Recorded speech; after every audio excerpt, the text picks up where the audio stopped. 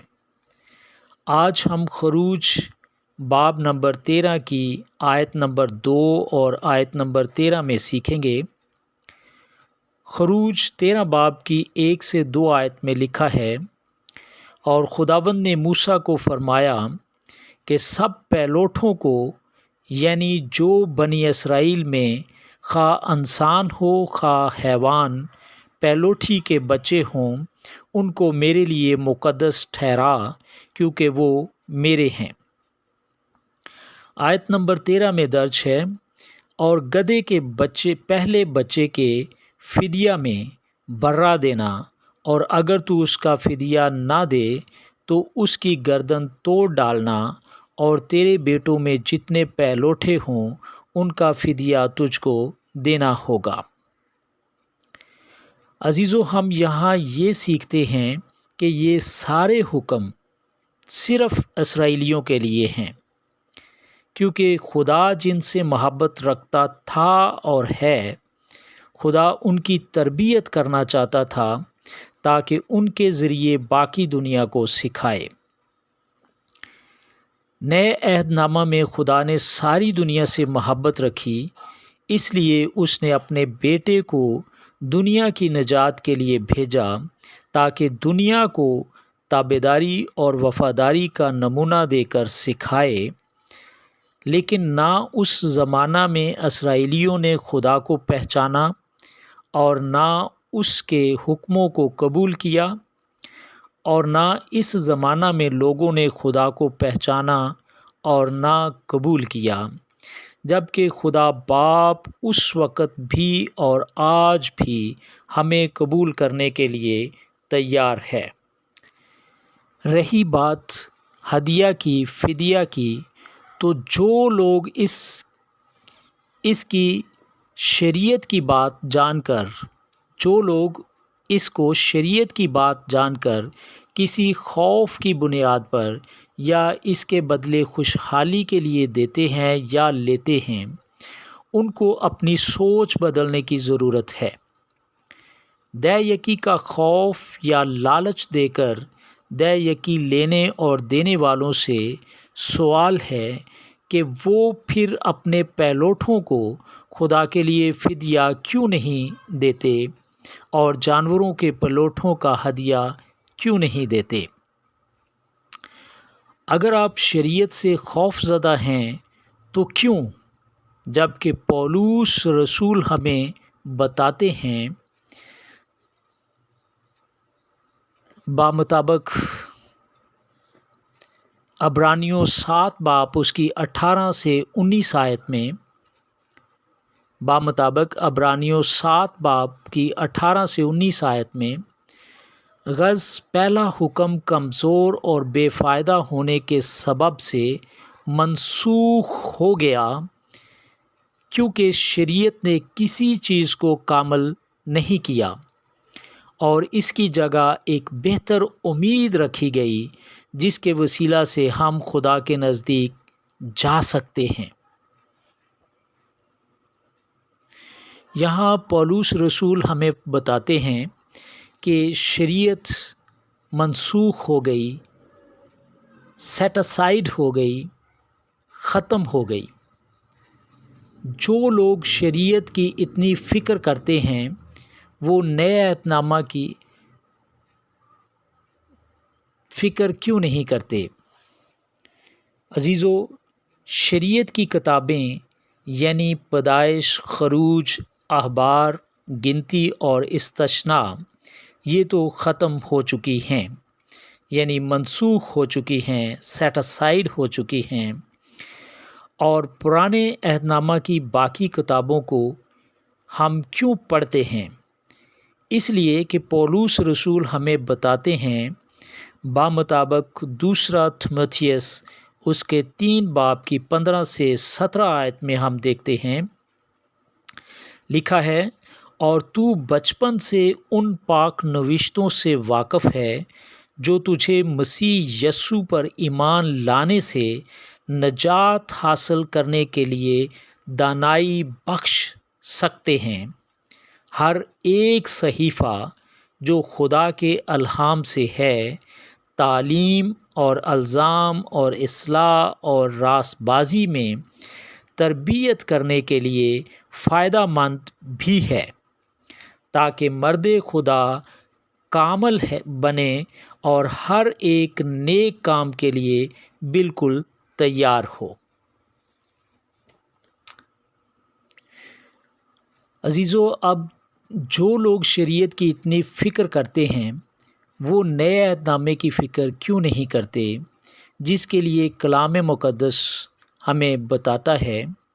بمطابق عبرانیوں 10 باب اس کی 28 سے 29 آیت ہم دیکھتے ہیں، جب موسیٰ کی شریعت کا نہ ماننے والا 2 یا 3 شخصوں کی گواہی سے بغیر رحم کیے مارا جاتا ہے، تو خیال کرو کہ وہ شخص کس قدر زیادہ سزا کے لائق ٹھہرے گا، جس نے خدا کے بیٹے کو پامال کیا اور عہد کے خون کو جس سے وہ پاک ہوا تھا ناپاک جانا اور فضل کے روح کو بے عزت کیا۔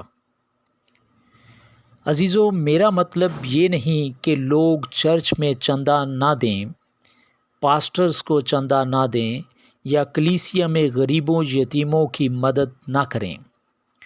یہ سب کچھ ضرور کریں، لیکن بغیر خوف کے، بغیر لالچ کے، اپنی خوشی سے زیادہ دیں، لیکن دہ یقی کے پابند ہو کر نہیں۔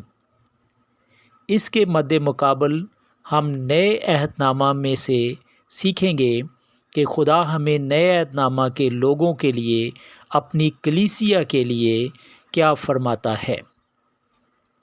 بمطابق تیتس اس کا 2 باب اور اس کی 11 سے 14 آیت ہم دیکھیں گے۔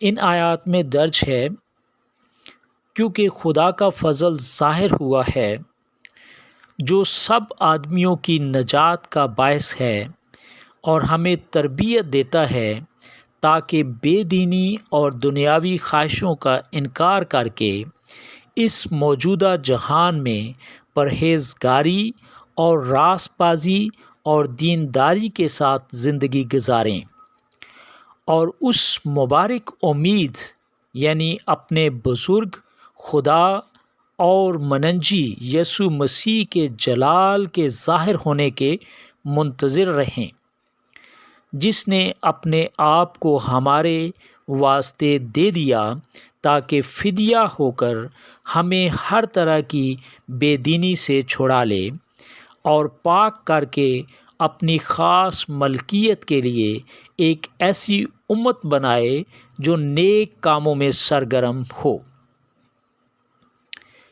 عزیزو، ان آیات مبارکہ کو غور سے سمجھیں تو پتہ چلتا ہے کہ خدا ہماری تربیت کے لیے کیا حکم دیتا ہے، کہ ہم بے دینی اور دنیاوی خواہشوں کا انکار کریں اور اس جہان میں پرہیزگاری اور راست بازی اور دینداری کے ساتھ زندگی گزاریں۔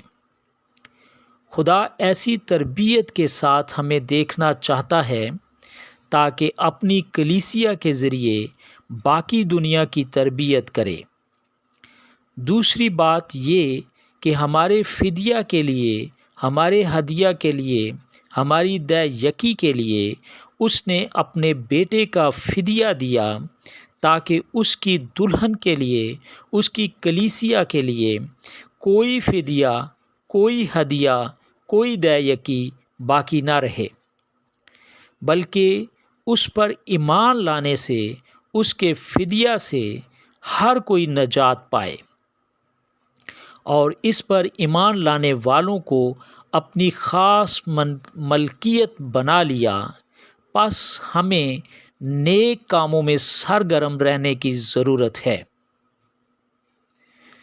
بھائیو، آج ہم نے خروج کی کتاب اس کے باب نمبر 13 میں سے ہدیہ فدیہ کے بارے میں اور اس کے مد مقابل نئے عہد نامہ میں سے ہدیہ فدیہ یعنی چیریٹی کے بارے میں سیکھا ہے، کہ نہ تو ہم اسرائیلی ہیں اور نہ شریعت ہمارے لیے ہے، اور نہ ہی ہم شریعت پر عمل کر کے راست باز بن سکتے ہیں۔